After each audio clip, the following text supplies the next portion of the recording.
Hello once again, this is Kenneth Weber and the Voice of Reason. Today what I want to do is address an issue as to why I'm doing what I'm doing, why I'm addressing the issue as I'm addressing them.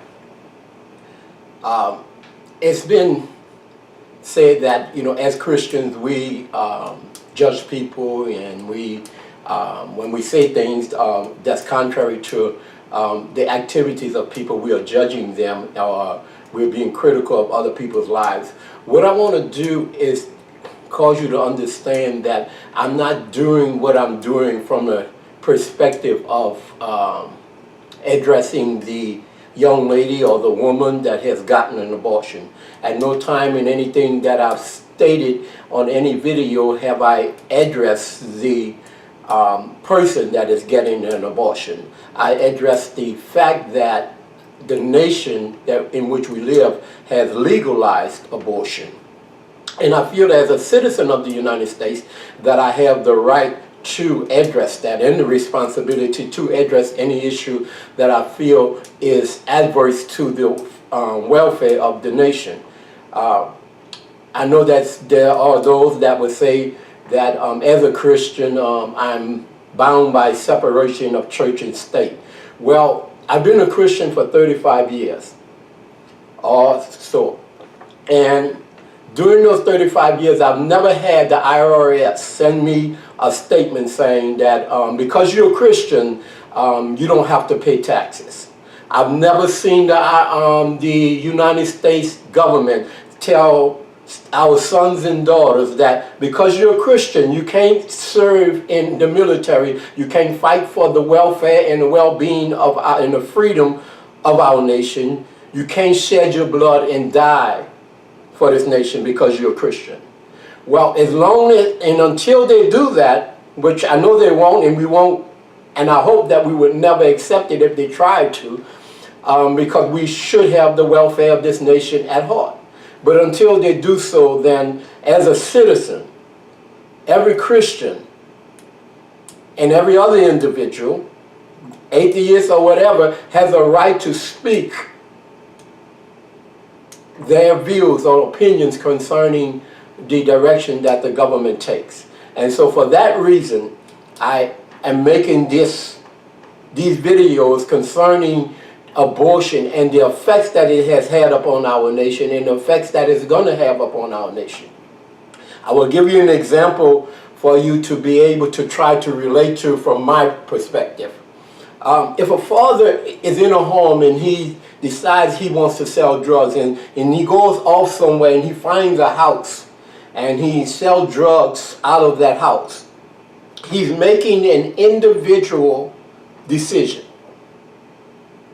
That decision can affect his home indirectly, but it's an individual decision. If he's caught, he's caught in that home, then he alone going to hold the responsibility and the consequences of his actions. But if that father decides to sell drugs out of his home and have people coming into his home, he's putting in danger everybody that lives in his home. And so if a son or a daughter would speak out to their father and say unto them, Dad, I don't think that what you're doing is right. I think that you're endangering my life and the life of your wife and the life of every other sibling in the house, then I don't think that child would be out of order in addressing the fact that what his father is doing, because if the police would come up in there and raid that house, they're going to affect the living condition, they could affect the livelihood. Or if somebody come after him because of the fact that he's selling drugs and he's endangering everybody that's in the house. So that's the way I look at the decisions that the U.S. government is making in legalizing the things that they're legalizing. I think that the effects of it are going to be upon the whole nation and everybody that lives in it. And since I'm a citizen of the United States and every other Christian is a citizen of the United States, then we have the right to speak out, and I would encourage every Christian to not allow your voice to be silent, because you have a right to have a voice in the affairs of our nation.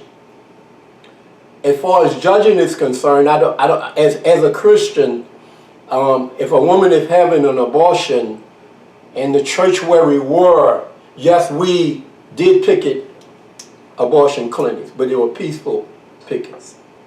We would try to talk to young people that were about to have an abortion.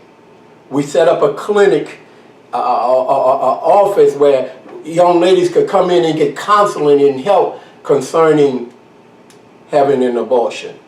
We had a house that was, prior to the storm, that was prepared for young ladies that were in that position, that had nowhere to go, where they could live and help getting on their feet while they were making a decision. So on a personal level, we minister in love, but we're not dealing on a personal level with the person that's having abortion. We're dealing with the fact that the government has legalized the abortion.